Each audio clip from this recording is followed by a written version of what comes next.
We're going to continue our post-race press conference here for the Cookout Southern 500. We're joined by our winning crew chief, Cliff Daniels. Cliff, 5-car tonight. Historic win for Hendrick Motorsports, the 500th win with the engine program. How important was it for you to bring home that honor for Hendrick Motorsports? Yeah, that's a that's a big honor for our whole company, and for us to bring it home. It's such a special race. It's really cool. Big thanks to everybody back at the shop, certainly engine shop. That is a huge milestone, a huge accomplishment for them. So yeah, many congrats. Okay, we're going to open the floor up for questions. If you have a question, raise your hand. We'll get a wireless mic to you. We'll start here with John. John Newby, NBC Sports. What was it that you told Kyle after he, got stuck in neutral and hit the wall? Because he made a point to mention how good you are for his mind. I don't remember exactly what I would have told him then, other than at that point of the race, there was really going to be no, I don't know, there was going to be no retreating from what that was going to do to our car, and the balance of our car being a little bit off from there. So it was one of those things you just kind of had to accept it and move forward and, keep making adjustments around that. He did a good job to kind of refocus his mind and not get discouraged, and obviously did a great job the last, 30 or 40 laps. Then can you talk a little bit about the role that you play just kind of as that calm presence? Yeah, he and I, our relationship has grown a lot over the last handful of years, as it should. And the way our year has gone, it's been easy to get discouraged at times, and I've tried to be there to help, kind of twofold: help keep him accountable when we need to, and be his biggest supporter and biggest cheerleader, because we all know he has the talent, and when he gets out front and he executes a good restart and does all the things that we know he can do, he's dynamite. So he was awesome. We'll go to Alex, then to Lee, then to Jerry. Alex Etlow of the Charlotte Observer. Cliff, you and Kyle had a really emotional win at Martinsville earlier this year, another racetrack where you have kind of been beating your head against the wall, and you finally come up and win. How does tonight kind of compare to that one? Tonight was huge for both of us. I've been with Jimmy and Chad here before, where we've had great cars and been close to getting it done. I wasn't on the 2012 winning Jimmy and Chad team. I came on shortly after that, and we've had a lot of heartbreak here. In my times past, had some heartbreak here when I was Jimmy's crew chief. Kyle, when he was in the 42, had a lot of heartbreak here. Plus, really, the way the last 2 or 3 years have gone for Kyle and I together on the 5 team. This track, this race has been circled on our calendar for a long time. It's a very special race for the sport. Obviously, it's a crown jewel. It's a milestone, race if you can get it done. So it made it very, very special for us tonight. I don't really know how to rank it, but knowing the emotion that's kind of led us to this moment, definitely special. Lee Spencer, catchfence.com. This isn't a gotcha question, so don't take it this way. But Kyle said during media day that when they first paired you two together, he didn't think he wanted a crew chief like you. And now he said he wouldn't want anybody else. What did you have to do to get him to buy into what you were selling? Yeah, I mean, he and I have had conversations about that, and I would say, I don't know, I think at the time he probably didn't think I had a ton of experience, and by the time he and I were paired together, I think I had been a crew chief for a year or two, and he had been in the sport for 7 or 8 years. So I think he probably thought it was probably an unlikely pairing, which is totally fair to say. And we had to build our relationship and build our trust, and trust is obviously the foundation for any relationship. And there's nobody else that I would trust more than him behind the wheel of our car, and he's learned to trust me and the way that our team operates, the way we communicate and work together. So that's definitely a special relationship that we have, and really that our whole team has. Yep. Go next to Jerry, then to Matt. Jerry Jordan, kicking the tires.net. Are you surprised at the problems that other of the top drivers had tonight, and how does that help you guys in your planning for races now that you're kind of into the next round? I don't know that anyone really, watching tonight would be surprised by the issues, and we certainly could have fallen victim to that at any point. You're really playing on the ragged edge and on pit stops. of a tire being on right and not, and we know how critical the time on pit road is, especially when it's so hard to pass on the racetrack. So proud of our pit crew tonight for the way they executed. We didn't start the race super strong on pit road and knew the guys had it in them, and they were really strong at the end. And then as far as what you're asking for planning moving forward, the way we see it as a team is we're still behind on playoff points. We got 5 tonight, but when they reset, to the next round, we're still going to be a little bit behind in the reset. So we've got some catching up to do. And we're certainly grateful to have this win and going to take this momentum and build on it. But we've still got a bit of a deficit that we created with our season that we've got to overcome, and that's the way we see it. So there's more points and wins out there to go get, and that's on us to go do it. Go next to Matt. Matt Weaver, sportsnot.com. You've now had the good fortune of winning Coke 600, Cup Championship race, now a Southern 500. We often talk about drivers winning kind of these marquee races. Do you categorize your own success on top of the pit box in that way and winning these marquee events? I don't have a good answer because I don't know that I have time to think about it that way, and I think it's a totally fair question. I think the way that I operate, with our team and the way he and I operate together, we always want to win the next one. And knowing how long it took us both to get this win, it makes this win very special. And obviously all the other points that you just made there. So I don't want to understate it at all. But while we're in the position that we're in, where we can go compete at a high level, we've just got to go keep knocking them down. And I certainly hope to be able to look back and rank them and enjoy them one day. And again, I would just say how tough it is to get a race like this one or the Coke 600 or whatever. That certainly does make them special, to your point. And then you mentioned the points deficit that you guys had kind of created. How do you guys either lose momentum, gain it back? Is it kind of the inherent randomness of this car? Like, can you take this win, and does it mean anything at all moving forward? It's hilarious if you plot the finishing, just the 5-car finish from all the races this year. It's a perfect heartbeat. So we had zero momentum all throughout the year. At any point we would win, finish 30th, run second, finish 30th, wreck from the lead, finish 30th. And it was just like that all year long. So I guess what I'm getting at is from a team building perspective, we had to really focus in on ourselves and learning the lessons in the moment that we needed to learn from some adversity that we created, or just overcoming some of the challenges that were thrown our way, and really set ourselves up to just have that, have that resilience within the team and kind of have that steady mind within the team, so that if we ever had the good fortune to have a, top 5 day going again and we could close it out, that we're ready to do that. So we've been knocked around a bit this season, but we're battle tested and we're going to keep marching forward. And we are now joined by the winning driver, the 74th Cookout Southern 500, Kyle Larson. We're going to continue on with questions. We're going to go to Jordan Bianchi, and we'll go to Stephen. Jordan Bianchi, The Athletic. This is for Cliff. This is kind of a follow-up to Matt's question, but there's 2 ways to look at your regular season, right? You look at it and you say you had all the DNFs and the inconsistencies, et cetera, or you led the series in top 5 finishes. So I'm curious, what do you pull from that? Do you try to be half glass full, half glass empty, or and what does that mean for the playoffs and how you kind of plan forward? Yeah, I think we had to look at it very realistically, and so here's what I mean by that. Even when we had the DNFs or the 30th place finishes, typically that came from running in the top 5. So it gets very discouraging by the time you're on your second or your third, wave or cycle of the up and the down. And so we've had to very much call it like it is. I certainly, made a few mistakes calling races this year. He's made mistakes behind the wheel. Our pit crew's made mistakes on pit road, on and on and on. We've had to find the right ownership in that of how to hold each other accountable and still build and learn from that, and kind of group ourselves together tighter through that. And again, now going into the playoffs, there's still so many different things that can happen, especially with the next gen car. So many different variables.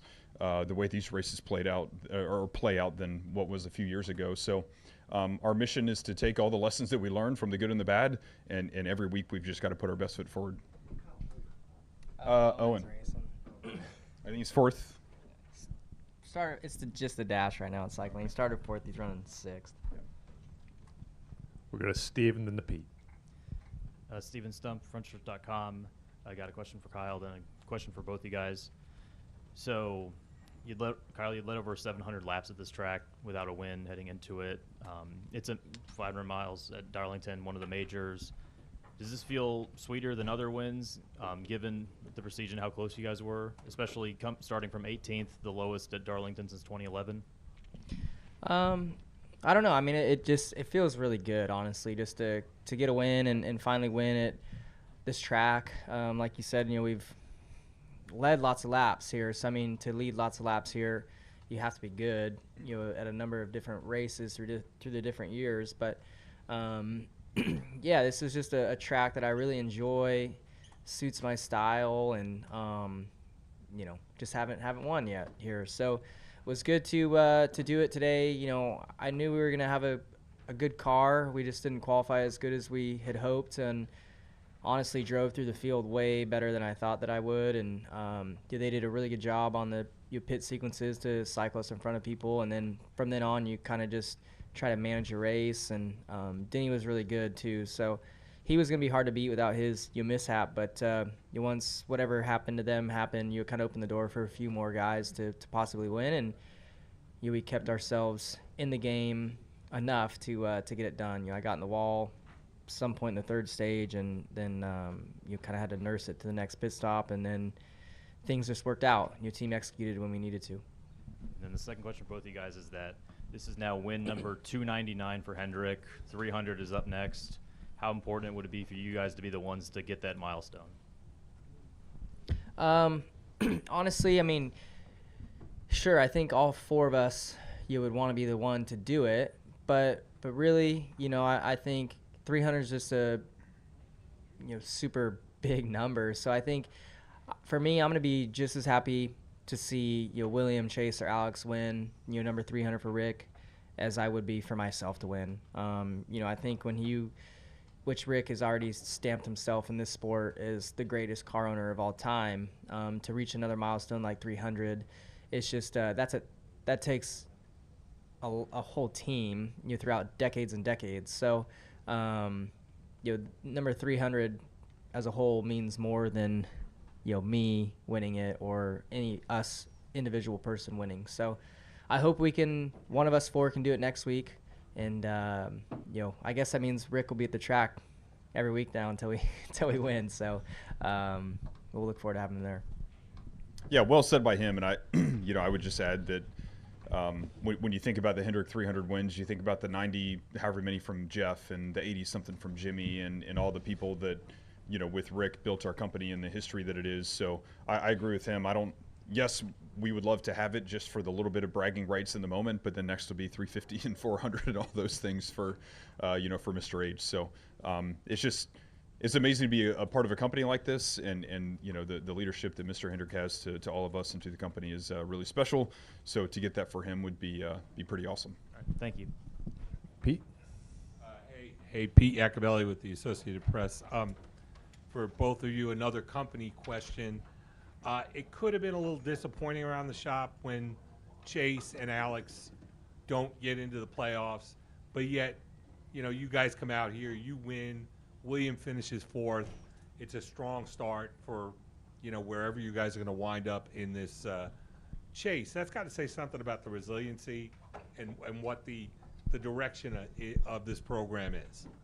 Yeah, no doubt, and all four teams are working really well together right now. And the one thing that I would add, because we were in this position last year, the 9 team is still very well in the playoffs for the owners, championship, which is a huge deal to Mr. H. I know that Chase and Allen are going to fight tooth and nail to make that happen, and I know they had a good day today. So there's a bit of I don't know, excitement around that, having 3 cars in. And Alex was well on his way to a top 10 or maybe even a top 5 finish tonight. Alex had a great race going, and he and Blake have been working really hard this year. So, the way we're all working together and the way Mr. H, just keeps it on the rails and keeps us going, it's a lot of fun.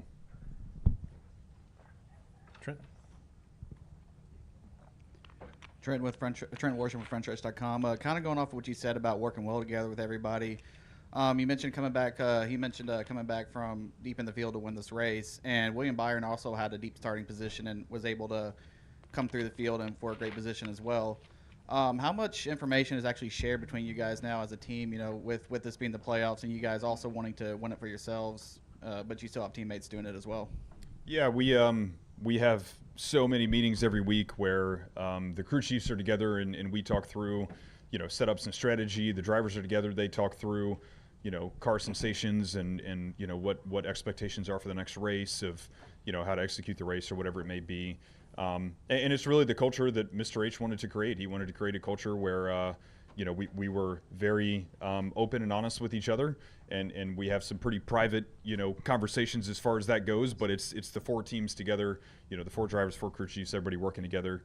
And I truly believe without that strength of all of us being together and working together, you know, we wouldn't be as competitive as what we are. It takes all of us to keep it going. So yeah, it's cool to be a part of. Go next to Dustin. Dustin Long, NBC Sports. I have a question for both of you on that the situation at the last pit stop. And I want to ask, from Kyle, your perspective is, what did you see with Reddick and then with Harvick going down pit road in that moment? I know there was a lot going on and you pulled off, but can you take me through it from your point of view? And Cliff, how much was that a game changer of, in its essence, eliminating Harvick?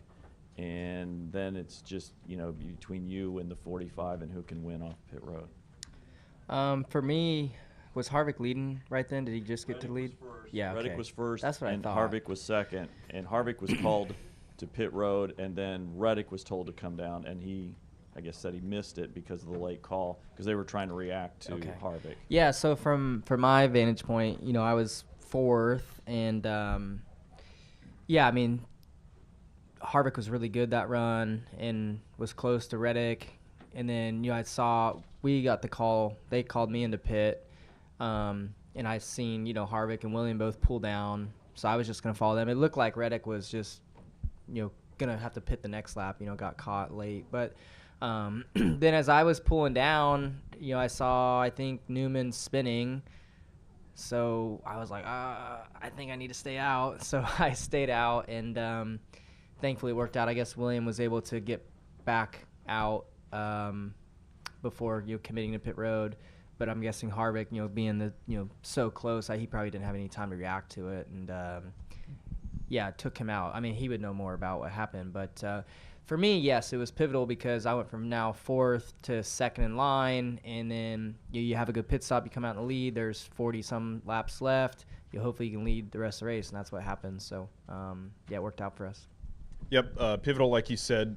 I mean, if we're being honest with ourselves, I think there was 4 or 5 cars that had they gotten the lead, you know, it's going to be hard to pass. Like, I think if we'd gotten in front of Denny, it would have been really hard for him to pass us. Harvick gets the lead. I don't think anybody passes him. I think the top 4 or 5 were very, very equal together, you know, just in the way the track position was kind of staging itself. So to your point, to have one less of those cars was nice. Obviously, hate to miss fortune for those guys. Always enjoy racing with Rodney and Kevin, but that was a big deal because it set us up to be second coming down pit road, have a good pit stop, come out with a lead, you know, and then there's still a couple of good cars behind us, just not quite as many. Go to Bob and then to Matt. Bob Pockers, Fox Sports. Well, for either of you, is there anything that should the rule be tweaked, or is there anything that should, you know, because it seemed like I guess Harvick has the option to just drive down pit road without pitting. But I'm curious if there's anything else that should be done in that situation, or you got to have a line and there's got to be a rule, and sometimes you're just going to get bit. I mean, I think we've seen it play out so many times in just these, you know, these really intense moments over time in cup racing. I mean, I feel like I remember a handful of years ago, Kyle Busch had something like that happen. I feel like it's happened to Carl Edwards before. It's really, really tough. And we talked about it before the race. Talked about it a lot with my engineers, and it's one of those things that if you're committed, you're committed. We know what the rule is, and unfortunately, if you elect to pit, then it is a penalty. I don't have a great opinion other than we just know what it is. Matt Weaver, Sports Not for Kyle. What stands out more to you in this moment, the fact that you've knocked another kind of crown jewel off the Southern 500, or the fact that you know that you advance in the playoffs and you've got another chance to win a championship again?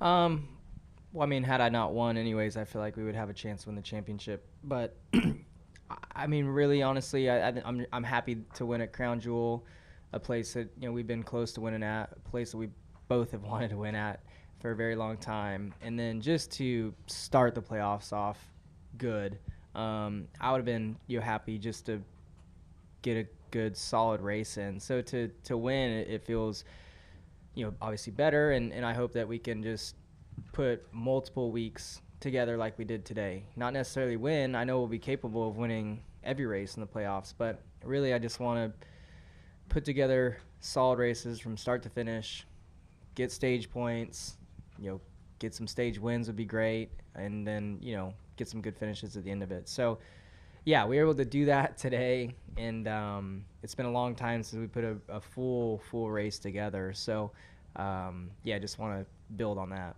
On the crown jewel front, like, is this one that you're kind of aware of that has kind of eluded you, and that you kind of circle and say, hey, I don't have Darlington or the 500 yet, and I want that one? Yeah, definitely. I mean, this race all these crown jewels only come around once a year. So, there's been lots of times where I've left here, bummed out and sad that, I had a good shot to win and it just didn't work out. So I felt like I was going to have that feeling again today, but things are able to work out and, get a really big win. I mean, and this is in the top 3 or 4, for the races, crown jewel prestigious races of our season. So, I think the only 2 I don't have would be the 500 and, maybe the Brickyard 400 if it comes back to the oval. So, yeah, you always want to win the big ones, but really just winning a race, it feels good. Okay, we're going to wrap with Jerry. Jerry Jordan, KickingTheTires.net. Cliff says you guys feel like y'all are behind a little bit on points, but we were talking on Thursday. You wanted to focus on each race, and does this give you a little bit of a relief though to have the couple of weeks to focus completely on points and not have to worry about advancing, so to speak? No, I mean not. I don't really feel any differently as far as that goes. After win, in 2021 we were winning. We won a race in each round. Maybe not the first race of every round, but still, when you put together good races, the points are going to take care of themselves and you're going to advance. So it doesn't take any pressure off. It doesn't take any focus away. It does, to me anyways, it doesn't give me a different goal. I still just want to go and run a good race from start to finish for 9 more weeks. So my mindset doesn't change at all. Sure, it's great to be locked in if you do have a mishap, but I don't plan on having a mishap. And also tonight, you got into the wall. A lot of people got in the wall. How hard was it to control the car? This track is known for that, but you bounced off of it pretty hard a couple of times. Yeah, no, I mean, the good thing with this car is that you can graze it some. Obviously, when you slap the wall, that's when things bend. I probably grazed the wall at least 20 times tonight or more, all in 3 and 4. I got it a little bit into 1 once, but really there was only 2 times where I thought that maybe it did some damage there. The first time was there late in the or middle of the 3rd stage. I just didn't get a clean enough downshift, and it kind of hung into neutral between 4th and 5th and stayed there for quite a while, and then it finally dropped into 5th as I was like closest center of the corner and went to 4th, and then I was just lower off of the wall. And when you're lower, I watch broadcasts all the time, and people are like, just give it some room, just get off. You don't have to run right next. Well, you have a lot less grip when you don't run right next to the wall. So I was a little bit off the wall because I had made the mistake on entry, and then by the time I got to 4th, it was already sliding, and then I slapped the wall, and then that's when I lost a bunch of time. So I'm sure it's bent a little bit, but thankfully not broke, and we were able to finish and still get a win. Well, gentlemen, congratulations on winning the 74th Cookout Southern 500, and we'll see you next week in Kansas. Thank you. Thanks, guys. How do you do? That was just the dash, so I don't really know what that